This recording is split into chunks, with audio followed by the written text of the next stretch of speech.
Olá pessoal, aqui é Micael Sousa do canal Jogos no Tabuleiro. Venho fazer aqui o vídeo que provavelmente é um dos mais aguardados do ano. Pelo menos é aquele que eu passo grande parte do ano a pensar como é que será o meu top 10 dos jogos do ano. Neste caso, tive que fazer um top 12, porque havia muitos jogos que eu queria partilhar.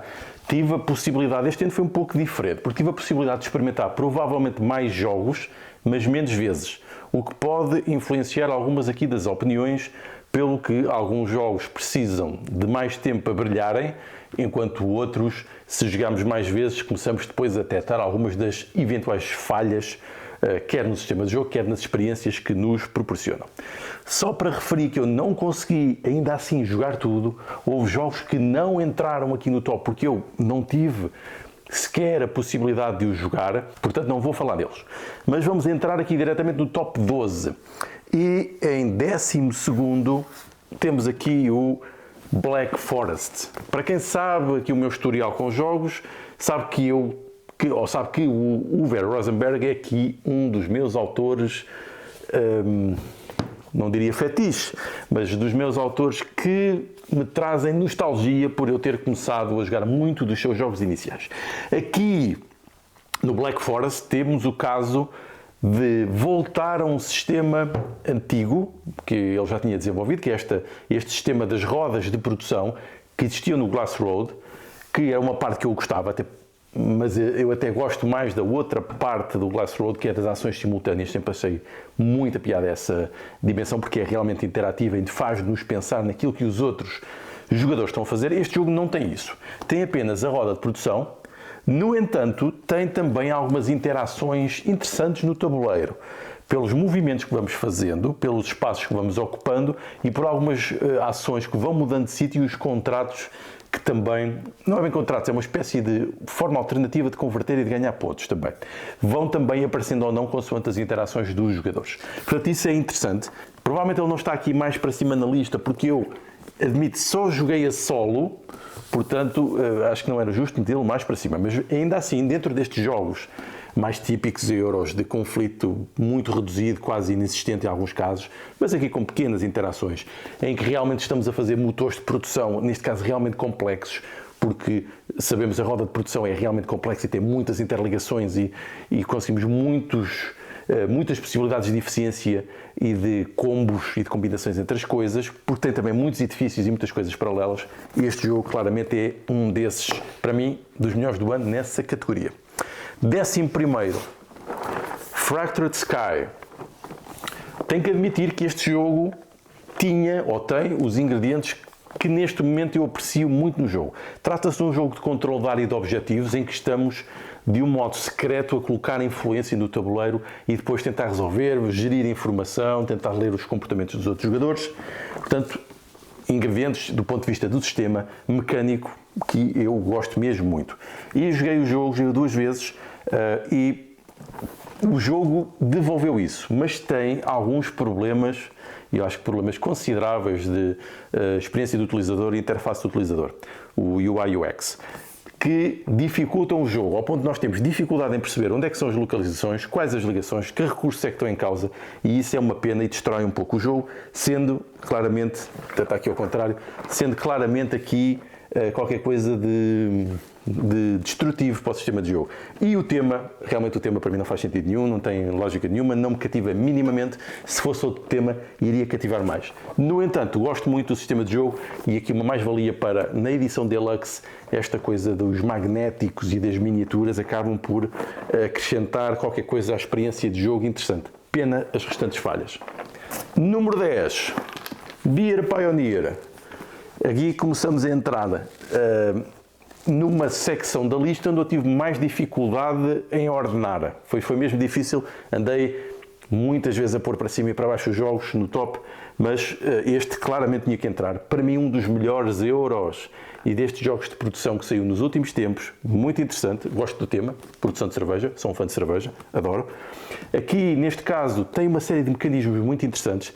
Trata-se de um euro com poucas interações, isso para mim começa a ser uma desvantagem, mas simplesmente se eu conseguir ter alternativas com mais interação. Como tenho algumas, este também entra porque proporciona-me outro tipo de experiências. Estão a ver? Mas no geral gosto de mais interações neste momento. Este não tem tantas, mas tem outras coisas muito boas. O sistema de produção está muito bem feito, muito original. Estamos a produzir com sistemas rotativos que simbolizam o tempo que as coisas demoram a fazer, associado à complexidade, neste caso, tipos de cerveja. Tem também alguns sistemas, para mim, muito interessantes, que é o facto de podermos fazer ações bónus e de podermos evoluir os nossos trabalhadores. Temos sempre o mesmo número, mas eles vão evoluindo no poder que podem e desbloqueiam outras coisas. Portanto, acho que isso está muito, muito interessante, com um jogo muito tenso, ou seja, não há conflito entre os jogadores, mas há realmente neste mecanismo da alocação de trabalhadores espaços muito apertados em que vamos querer realmente pensar se realmente queremos ir primeiro àquele e depois ao outro, porque quase de certeza que não vai estar disponível. Portanto, gostei bastante aqui deste sistema também dentro dos euros. Número 9. Número 9 foi aqui o Fromage. Aqui foi o último jogo, não foi o penúltimo jogo que eu consegui jogar. Estive aqui a pressionar para o jogar rapidamente para poder considerar aqui para o top do ano. O jogo é muito engraçado. Trata-se de um jogo de alocação de trabalhadores em que temos efeitos temporais também. Ou seja, e para já do ponto de vista dos componentes físicos está muito bem feito, está muito bonito, está muito agradável. É um jogo de ações simultâneas, portanto consegue-se jogar de um modo muito rápido. Temos também uma espécie, não é bem um motor de produção, mas é mais uma construção de sequências em cadeia para fazer pontos.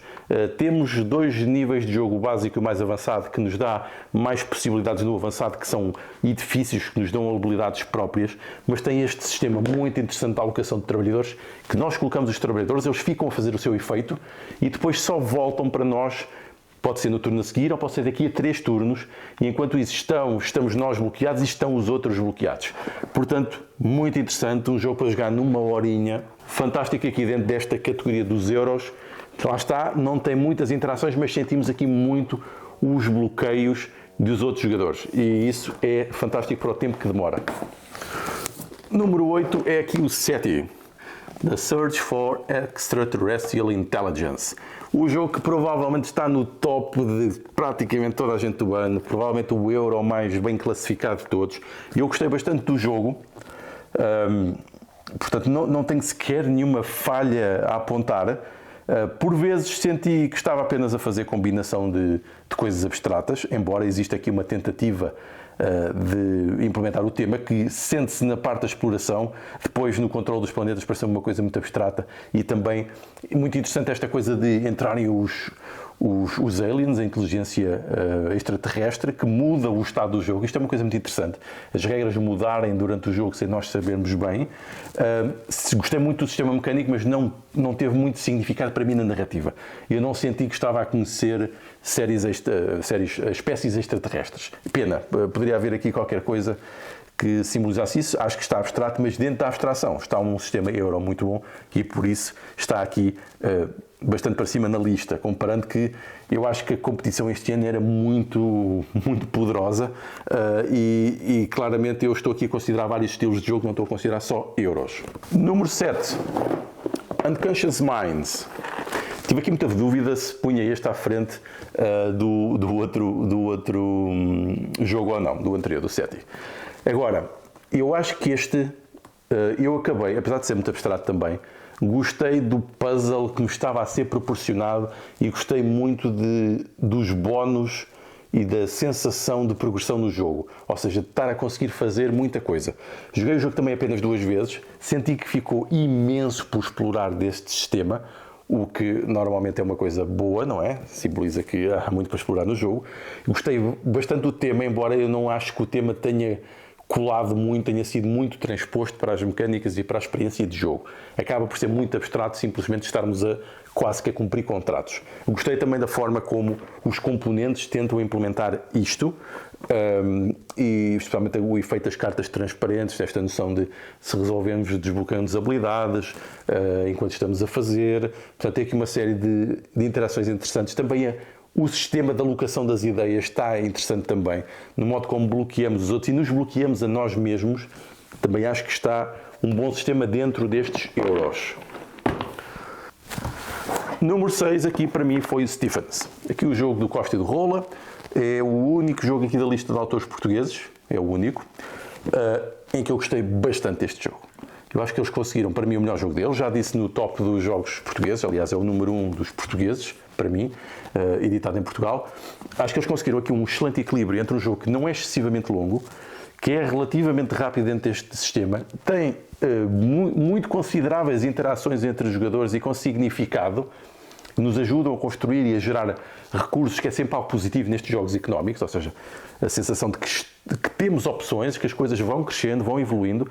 O facto de haver produções automáticas que avançam, permitem-nos avançar no jogo, portanto, umas coisas que construímos ou que produzimos numa altura vão gerar os recursos que depois vamos ir buscar e podemos interagir. O facto de ter aqui um enquadramento histórico, que obviamente, como pela proximidade, provavelmente teve aqui um impacto afetivo maior em mim, portanto aqui a relação, moro aqui muito perto da Marinha Grande e tenho relações familiares também com a Marinha Grande e é uma terra que eu conheço desde sempre, portanto, e tinha familiares que trabalhavam também no vidro, obviamente qualquer coisa que me impactou também, mas eu acho que do ponto de vista de jogo está aqui muito bem, embora tenha aqui alguns detalhezinhos que eu acho que não são muito relevantes, a parte do set collection e tal, não parece que seja muito relevante, mas também, por exemplo, tem outras coisas muito boas, como por exemplo, esta coisa das evoluções e dos upgrades que nós fazemos no jogo e escolhemos aquilo que se modifica e adapta melhor à nossa estratégia de jogo, podendo ser diferente cada vez que se joga. Portanto, muito bom. Número 5. Provavelmente aquele que eu não pensava pôr tão alto. Número 5, Ressafa. Eu tive quase para não arranjar este jogo. Quase. Mas depois pensei, bem, isto é Vladimir Suchy, eu gosto muito, tenho gostado muito dos jogos dele, mesmo que não seja o número 1 do ano, são sempre jogos interessantes, mas pensei, olha, mais um jogo de andar a trocar mercadorias e fazer contratos e tal. Mas surpreendeu-me, gostei imenso. O jogo tem aqui um equilíbrio entre aquilo que às vezes não se faz, que eu acho que não se faz bem nos jogos de distribuição de cargas, em que estamos efetivamente a tentar simular aqui o sistema de comércio do que se compra e do que se vende, dos preços que se vão modificando, das rotas e da otimização dos caminhos, isto só na parte das caravanas, dos camelos, que é um dos elementos do jogo. Depois tem outros, tem aqui este sistema de irrigação da cidade, que também é um sistema bastante interativo, e depois também a própria parte do sistema de produção, que era o modo como gerimos as nossas cartas, que era o modo como gerimos os próprios edifícios e os jardins do nosso palácio. Portanto, tem imensa coisa. Para um jogo que não é excessivamente caro, isto é quase que os modelos anteriores, dos jogos dos 50 euros, quando agora está tudo dos 70 e 80 e coisas do género, que proporciona imenso, faz aqui um equilíbrio entre aquilo que normalmente os euros têm de melhor deste sistema económico, tendo aqui algumas interações entre os jogadores, especialmente na parte económica das coisas que vamos vendendo no mercado, faz algum efeito, e também aqui no mecanismo da irrigação da cidade. Portanto, eu acho que está muito bom. Para mim, o melhor euro do ano. Olhando aqui para o resto que falta, eu diria que este é o mais euro de todos e aquele que eu mais gostei de jogar. Então entramos aqui no número 4. Número 4 é o Seven Empires. Está aqui o meu ainda por abrir, porque não joguei o meu, joguei isto também 2 vezes com outras pessoas e com outras pessoas que tinham outras cópias. Este jogo é quase que, podemos dizer que é uma reimplementação do Imperial, do famoso jogo do Mac Gerdts, em que aqui faz algo semelhante a esse jogo, de outra forma, de uma forma, eu diria que menos agressiva, não me pareceu ser tão agressivo. Eu senti que estava quase que a distribuir mais influência do que tentar a dominar alguém, o que levou depois a mais efeitos de negociação entre os jogadores, do género tentar controlar estratégias e alinhar consoante os interesses que tínhamos, porque tem aqui uma série de formas de pontuar, não é só uma, há várias formas de fazer pontos, o que acaba por ser interessante, ou seja, é quase aqui um híbrido. Não é um jogo de guerra, propriamente dito, mas tem muitos elementos euros, mas tem também outros elementos de conflito direto entre os jogadores. Claro que não dá para destruir, não dá para eliminar, não tem nada disso, mas dá para causar impactos suficientes e dá-nos a liberdade de quase que os jogadores equilibrarem o estado do jogo em função de quem está a dominar ou quem está mais à frente. Gostei também muito, gosto do tema, século XIX, impérios, conflitos na Europa, gosto do tema, gosto da parte histórica e gostei destas interações dos jogadores em que estamos mais separados. Eu no Imperial tenho sempre a sensação que estou quase a tentar controlar pelo menos uma facção sempre, ou duas. Aqui achei as coisas mais fluidas e mais variadas. Portanto, gostei. E há quem critique que, ok, dizem aí que isto é, ok, aproveitar para tentar render mais. Não, eu acho que a experiência é verdadeiramente diferente. E acho que também, quando temos um sistema que já gostamos, não temos forçosamente que estar sempre a jogar coisas com sistemas novos e diferentes. E eu acho que isto é um pouco quase cair num erro, pelo menos para mim, quando se critica só uma coisa porque não é radicalmente diferente. Eu gosto de jogar coisas ou sistemas que já gosto e gosto de ter algumas variações dentro desses sistemas. E quando se gosta verdadeiramente de um sistema, vamos querer ter variações e outras possibilidades de explorar qualquer coisa semelhante, mas que nos proporcionam coisas diferentes, experiências diferentes. É o caso deste. Portanto, eu não acho que isto substitua o Imperial, é diferente, mas gostei muito de ter esta possibilidade de poder jogar outro modelo de jogo. Número 3. O número 3 é aqui o 44 BCE, ou 44 BCE, um jogo em que entramos aqui na narrativa do pós-assassinato do Júlio César e de quem são as personalidades que vão controlar aquilo que será o Império Romano. Muito curioso este jogo. Tem aqui um mecanismo de um jogador contra todos os outros, no papel do Imperador, que é esse jogador que vai ser ameaçado por todos os outros, que vai rodando consoante o estado do jogo. Tem aqui negociação, tem aqui manipulação, tem aqui alianças, tem aqui facadas nas costas, sendo que isto é mesmo um jogo em que a facada nas costas faz parte da narrativa, não é? O resultado daquilo que nos leva ao momento narrativo em que se joga, em que estamos a gerir recursos, em que estamos a combinar forças, podemos mentir, podemos vincular as nossas promessas ou não, isto vai afetar o modo como os outros jogadores nos veem no jogo. Portanto, isto tem aqui, para mim tem imensas coisas, e parece que estamos a jogar um Euro, quando na verdade não é bem.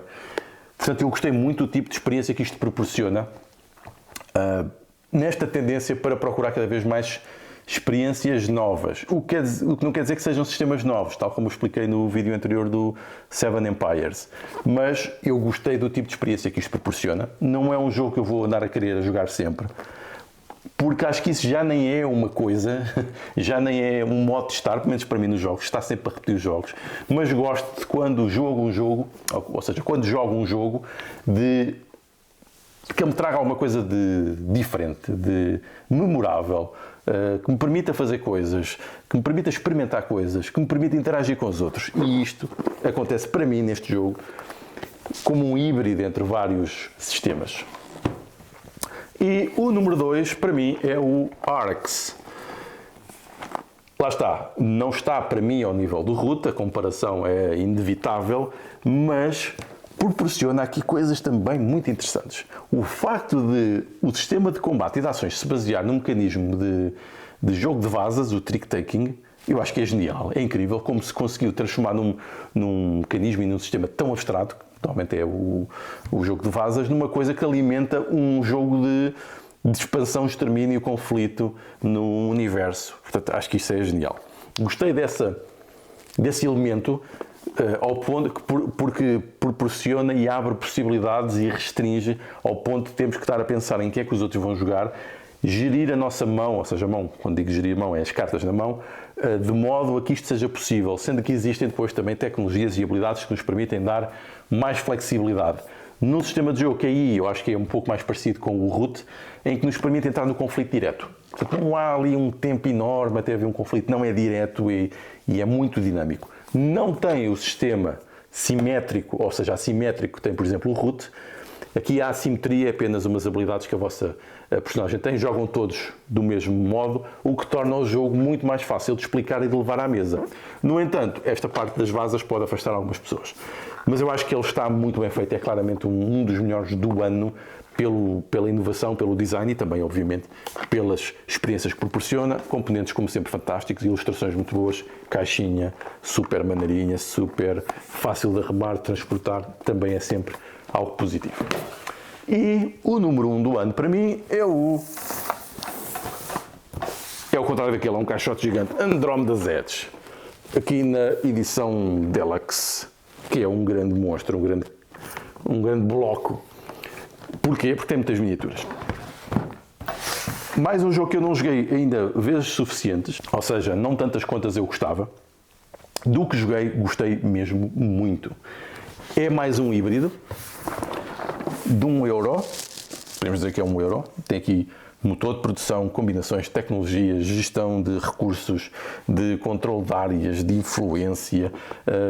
Tem conflito, e tem um conflito que não é destrutivo, mas influencia o estado do jogo. Eu gosto das miniaturas, embora até sejam gigantes demais, mas eu gosto de ver isto na mesa e gosto de mexer nelas e gosto do efeito. Vamos admitir.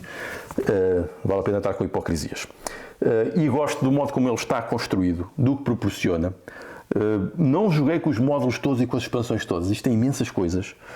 Mas acho que é um exemplo daqueles híbridos perfeitos em que conseguimos ter aqui o melhor dos dois mundos.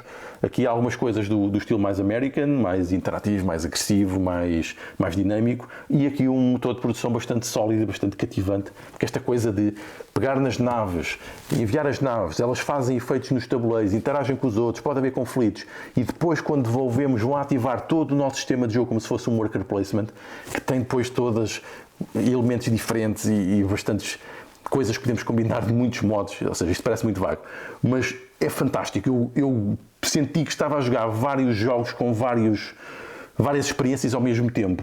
Tudo na mesma coisa, sem ter demasiado tempo de espera, mesmo quando jogado a 4 ou 5 jogadores, o que é incrível para um jogo desta complexidade. O único problema é realmente o preço, mas podem comprar sempre a versão normal, que não tem estas miniaturas todas e é perfeitamente jogável na mesma, funciona na mesma. Mas gostei muito. Andromeda Zedge, para mim, o melhor do ano.